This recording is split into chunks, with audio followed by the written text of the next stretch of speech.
Ciao a tutti, sono White Noise, nuovo video, nuova build. Oggi il mio Enzo con scudo infinito e ottimo supporto perché ha sempre attiva la sua quarta abilità. Come potete vedere ho quasi 18.000 di scudo e vi chiederete perché ho scelto di fare una build con così tanto scudo. Semplicemente perché Enzo ha come terza abilità un drone che recupera costantemente il suo scudo. All'attivazione ha un recupero del 25% e poi continuo del 6% per base 6 secondi, che si può aumentare aumentando la durata abilità. Per riuscire a ottenere così tanto scudo utilizzo il modulo scudo travolgente, che come si legge fissa i punti di salute massimi a 1, ma aumenta lo scudo massimo di circa 27% dei punti salute massimi, quindi è molto importante anche buildare salute. Infatti ho scelto i moduli incremento PS e stimolanti, e per aumentare ulteriormente lo scudo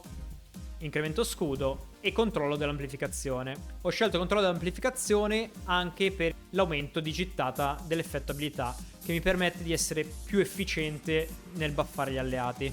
Oltre ad avere tanto scudo è importante avere anche sempre l'abilità, per cui ho scelto moduli che abbassano il costo e il tempo di ricarica. Per abbassare il costo, massimizzazione e conservazione. Per il tempo di ricarica invece dita agili e conversione PM. Ulteriormente, molto importante, poliedrico. Poliedrico come funziona? Quando si utilizza un'abilità dimensionale, ovvero la seconda e la terza abilità di Enzo, il tempo di ricarica viene ridotto ulteriormente. Per concludere la build ho scelto concentrazione fuoco per aumentare l'attacco d'arma da fuoco e come modo eccelsa fornitura potenziamento arma da fuoco, che modifica la prima abilità di Enzo, permettendoci di avere un aumento del danno da punto debole e un aumento del tasso del colpo critico d'arma da fuoco per un caricatore, per noi e per gli alleati. Chiaramente per riuscire ad arrivare a questa cifra di scudo sono importanti i componenti esterni. Ho scelto 2 componenti esterni generici e 2 componenti esterni di un set. Quelli generici sono il primo e il quarto, che mi danno punti di salute massimi come statistica principale e come sottostatistica, il primo pezzo, mentre il quarto pezzo mi dà punti di salute massimi e scudo massimo, mentre i 2 pezzi centrali che fanno parte del set annientatore, scelto puramente per la durabilità, sono memoria, che mi dà punti di salute massimi e difesa, e sensore, che mi dà difesa e PM massimi. Molto importante avere PM massimi.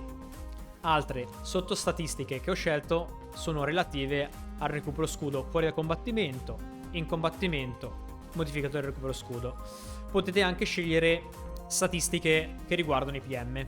Come reattore non è importante quale sia il reattore, basta che abbiate aumento durabilità e tempo di ricaricabilità. Per quanto riguarda il gameplay con questa build dovete stare molto attenti a quando utilizzate l'abilità. Vi spiego meglio. Quando utilizzate un'abilità qualsiasi si attiva il modulo poliedrico. Il modulo poliedrico vi dà diversi bonus a seconda del tipo di abilità che utilizzate.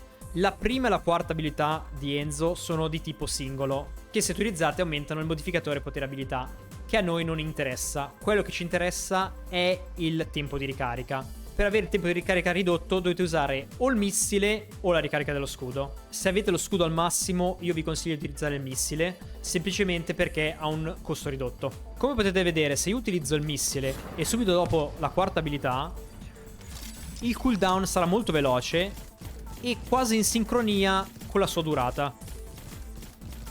Come potete vedere, ora ce lo carica e ora è finita. Altre cose che posso dire su questa build: le armi che potete portarvi sono sempre le classiche che portate in tutte le battaglie contro i colossi, come retaggio duraturo, Greg, Nazza Istra, quello che volete insomma.